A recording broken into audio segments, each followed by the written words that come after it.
Now listen carefully and answer questions 1 to 5. Hello, William. This is Amber.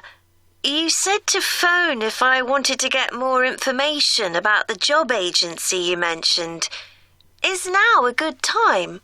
Hi, Amber. Yes, fine. So the agency I was talking about is called Bankside. They're based in Docklands. I can tell you the address now. 497 East Side. OK, thanks. So is there anyone in particular I should speak to there? The agent I always deal with is called Becky Jameson. Let me write that down. Becky... Jameson. Jameson.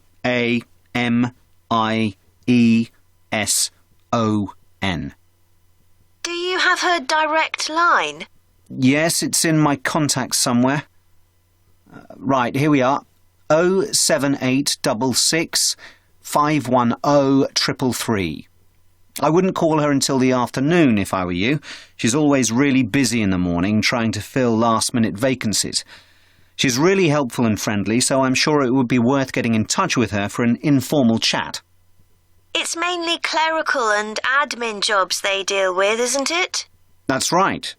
I know you're hoping to find a full-time job in the media eventually, but Becky mostly recruits temporary staff for the finance sector, which will look good on your CV and generally pays better too. Yeah, I'm just a bit worried because I don't have much office experience. I wouldn't worry. They'll probably start you as a receptionist or something like that. So what's important for that kind of job isn't so much having business skills or knowing lots of different computer systems. It's communication that really matters, so you'd be fine there. And you'll pick up office skills really quickly on the job. It's not that complicated. OK, good. So how long do people generally need temporary staff for? It would be great if I could get something lasting at least a month. That shouldn't be too difficult. But you're more likely to be offered something for a week at first, which might get extended. It's unusual to be sent somewhere for just a day or two. Right. I've heard the pay isn't too bad. Better than working in a shop or a restaurant. Oh, yes, definitely. The hourly rate is about £10, $11 if you're lucky. That's pretty good. I was only expecting to get £8 or £9 an hour. Before you hear the rest of the conversation, you have some time to look at questions 6 to 10.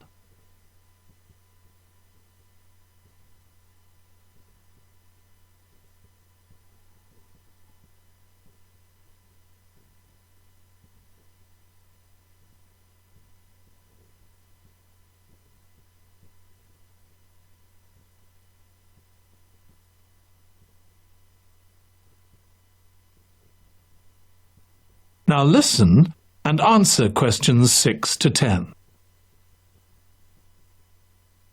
Do you want me to tell you anything about the registration process? Yes, please. I know you have to have an interview. The interview usually takes about an hour, and you should arrange that about a week in advance. I suppose I should dress smartly if it's for office work. I can probably borrow a suit from Mum. Good idea. It's better to look too smart than too casual.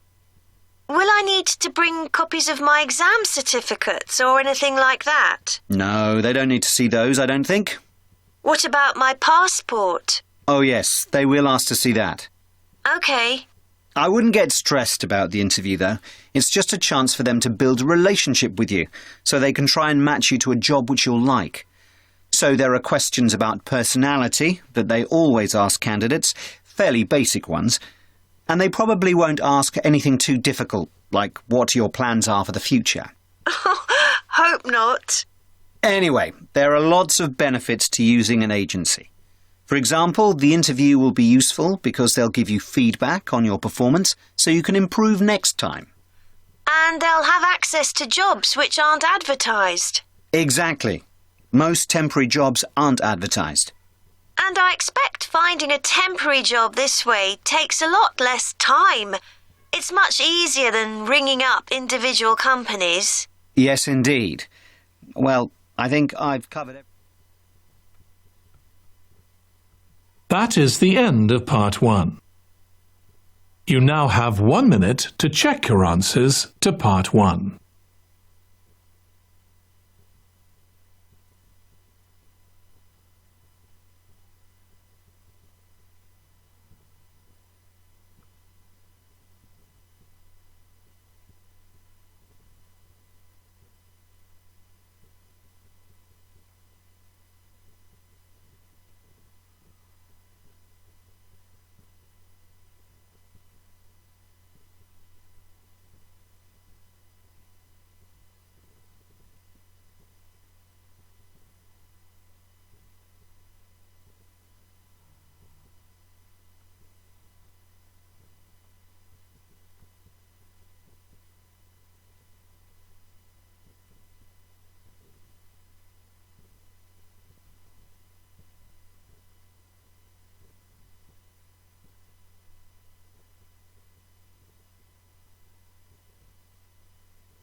Part 2.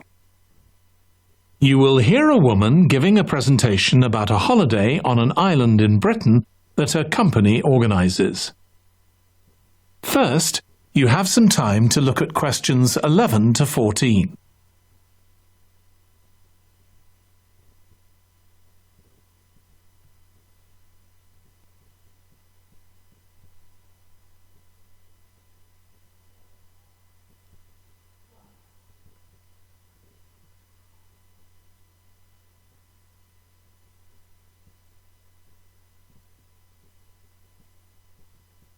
Now listen carefully and answer questions 11 to 14.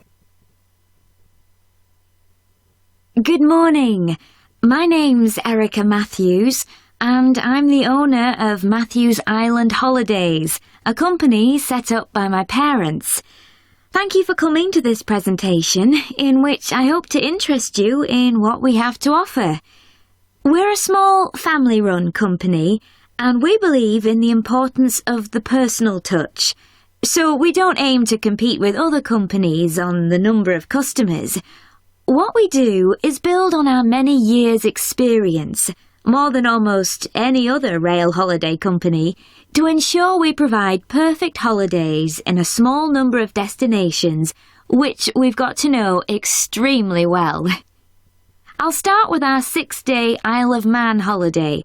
This is a fascinating island in the Irish Sea, with Wales to the south, England to the east, Scotland to the north, and Northern Ireland to the west. Our holiday starts in Heysham, where your tour manager will meet you, then you'll travel by ferry to the Isle of Man. Some people prefer to fly from Luton instead, and another popular option is to go by train to Liverpool and take a ferry from there. You have 5 nights in the hotel, and the price covers 5 breakfasts and dinners, and lunch on the 3 days when there are organised trips. Day 4 is free, and most people have lunch in a cafe or restaurant in Douglas. The price of the holiday includes the ferry to the Isle of Man, all travel on the island, the hotel, and the meals I've mentioned. Incidentally, we try to make booking our holidays as simple and fair as possible, so unlike with many companies, the price is the same whether you book 6 months in advance or at the last minute, and there's no supplement for single rooms in hotels. If you make a booking then need to change the start date, for example because of illness, you're welcome to change to an alternative date or a different tour for a small administrative fee. Before you hear the rest of the talk, you have some time to look at questions 15 to 20.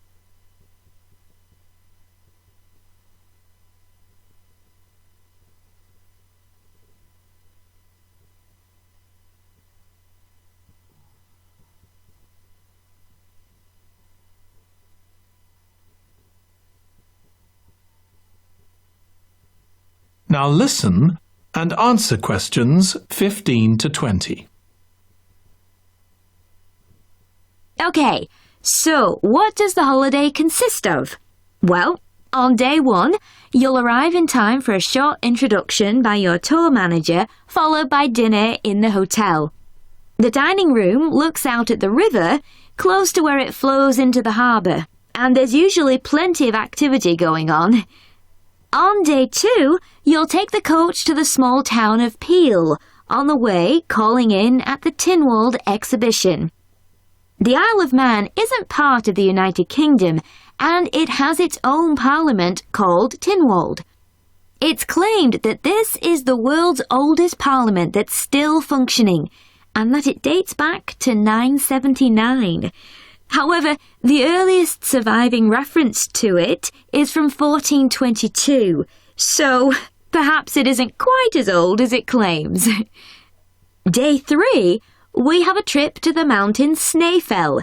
This begins with a leisurely ride along the promenade in Douglas in a horse-drawn tram. Then you board an electric train which takes you to the fishing village of Laxey. From there, it's an 8-kilometre ride in the Snaefell Mountain Railway to the top. Lunch will be in the cafe, giving you spectacular views of the island. Day 4 is free for you to explore, using the pass which we'll give you. So you won't have to pay for travel on local transport or for entrance to the island's heritage sites. Or you might just want to take it easy in Douglas and perhaps do a little light shopping. The last full day, day 5, is for some people the highlight of the holiday, with a ride on the steam railway from Douglas to Port Erin. After some time to explore, a coach will take you to the headland that overlooks the Calf of Man, a small island just off the coast.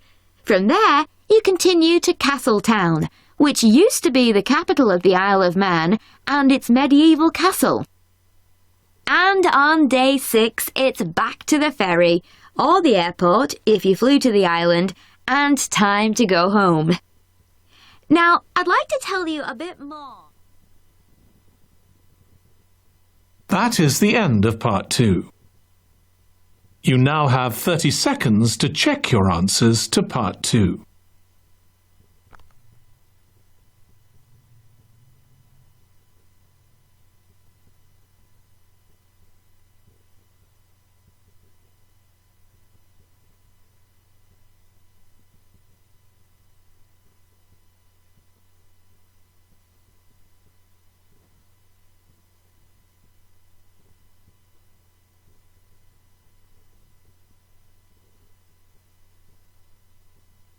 Part 3. You will hear 2 psychology students discussing the effects of the order in which the children in a family are born. First, you have some time to look at questions 21 to 26.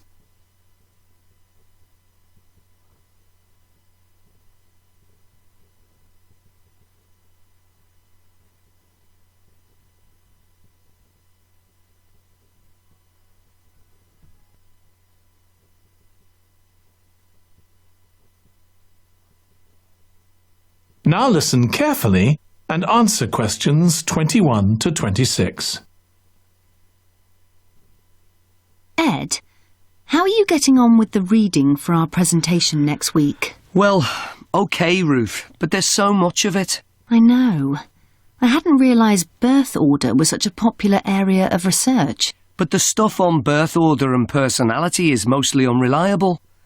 From what I've been reading, a lot of the claims about how your position in the family determines certain personality traits are just stereotypes, with no robust evidence to support them. OK, but that's an interesting point. We could start by outlining what previous research has shown. There are studies going back over 100 years. Yeah, so we could just run through some of the typical traits. Like the consensus seems to be that oldest children are generally less well-adjusted, because they never get over the arrival of a younger sibling. Right, but on a positive note, some studies claim that they were thought to be good at nurturing. Certainly in the past, when people had large families, they would have been expected to look after the younger ones. There isn't such a clear picture for middle children, but one trait that a lot of the studies mention is that they are easier to get on with than older or younger siblings. Generally eager to please and helpful. Although that's certainly not accurate as far as my family goes. My middle brother was a nightmare. always causing fights and envious of whatever I had. As I said, none of this seems to relate to my own experience.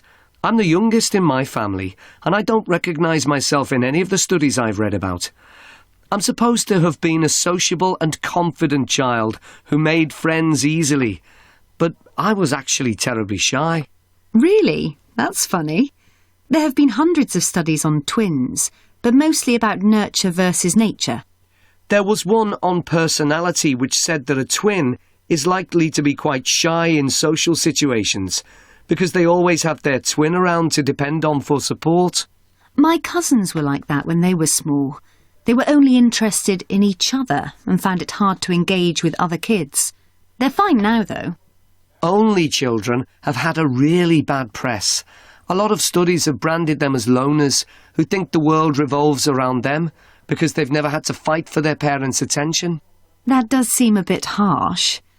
One category I hadn't considered before was children with much older siblings.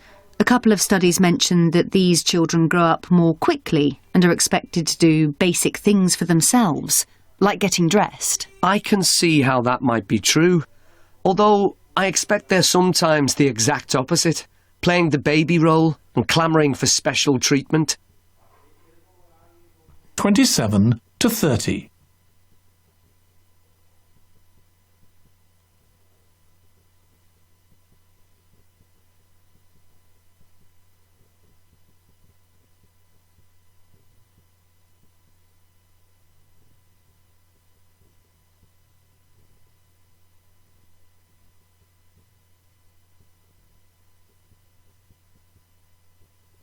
Now listen and answer questions 27 to 30. What was the problem with most of these studies, do you think? I think it was because, in a lot of cases, data was collected from only one sibling per family, who rated him or herself and his or her siblings at the same time. Some of the old research into the relationship between birth order and academic achievement has been proved to be accurate, though. Performances in intelligence tests declined slightly from the eldest child to his or her younger siblings. This has been proved in lots of recent studies. Yes, although what many of them didn't take into consideration was family size. The more siblings there are, the likelier the family is to have a low socio-economic status, which can also account for differences between siblings in academic performance. The oldest boy might be given more opportunities than his younger sisters, for example. Exactly. But the main reason for the marginally higher academic performance of oldest children is quite surprising, I think. It's not only that they benefit intellectually from extra attention at a young age, which is what I would have expected.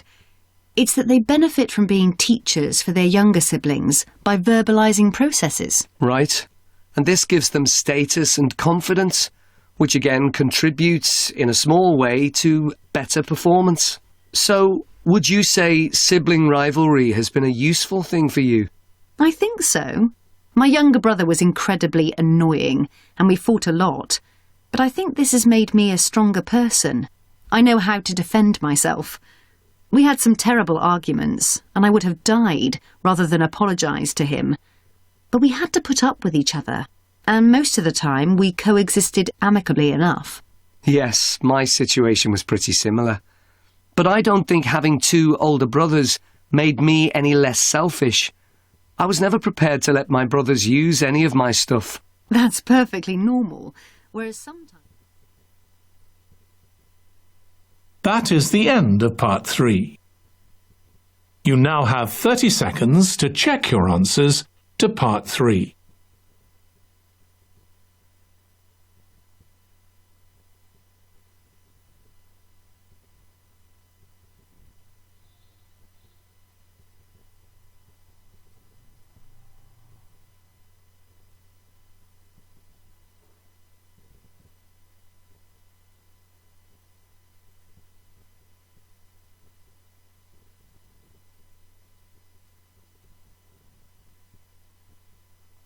Part 4.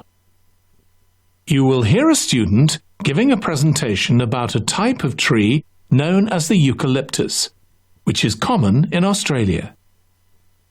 First, you have some time to look at questions 31 to 40.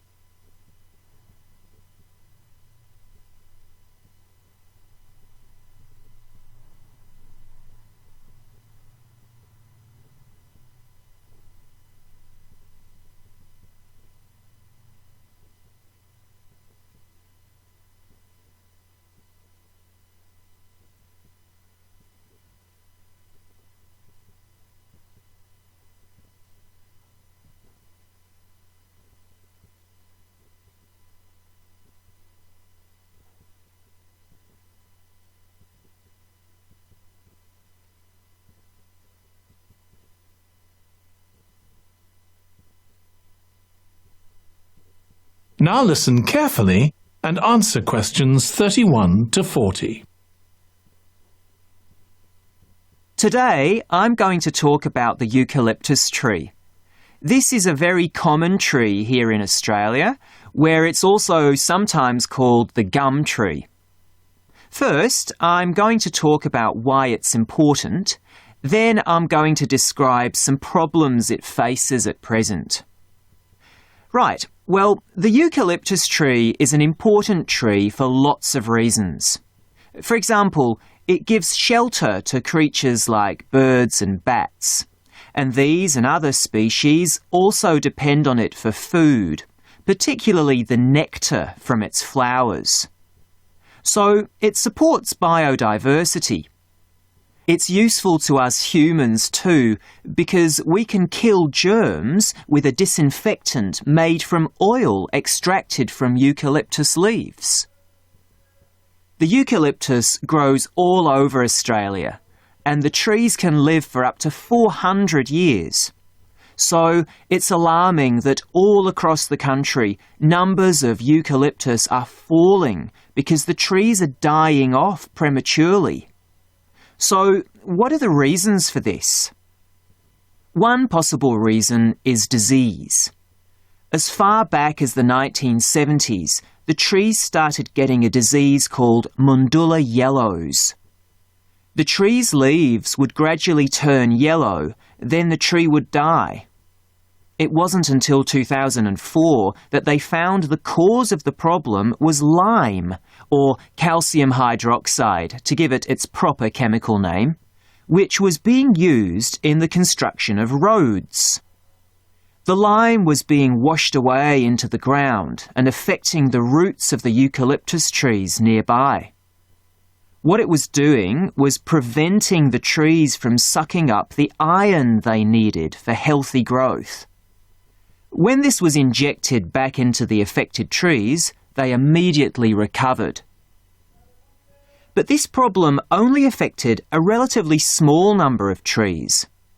By 2000, huge numbers of eucalyptus were dying along Australia's east coast of a disease known as bell miner-associated dieback. The bell miner is a bird, and the disease seems to be common where there are high populations of bell miners. Again, it's the leaves of the trees that are affected.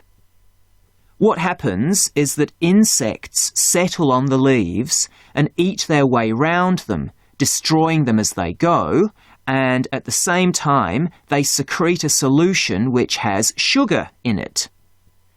The bell miner birds really like this solution, and in order to get as much as possible, they keep away other creatures that might try to get it.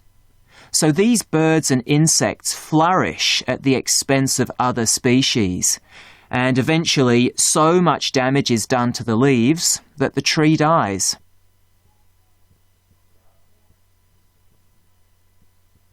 But experts say that trees can start looking sick before any sign of bell miner-associated dieback.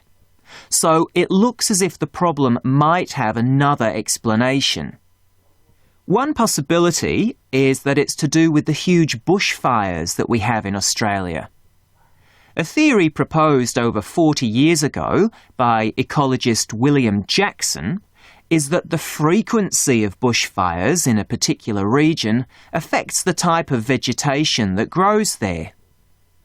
If there are very frequent bushfires in a region, this encourages grass to grow afterwards, while if the bushfires are rather less frequent, this results in the growth of eucalyptus forests. So, why is this? Why do fairly frequent bushfires actually support the growth of eucalyptus? Well, one reason is that the fire stops the growth of other species which would consume water needed by eucalyptus trees. And there's another reason. If these other quick-growing species of bushes and plants are allowed to proliferate, they harm the eucalyptus in another way by affecting the composition of the soil and removing nutrients from it. So some bushfires are actually essential for the eucalyptus to survive as long as they are not too frequent.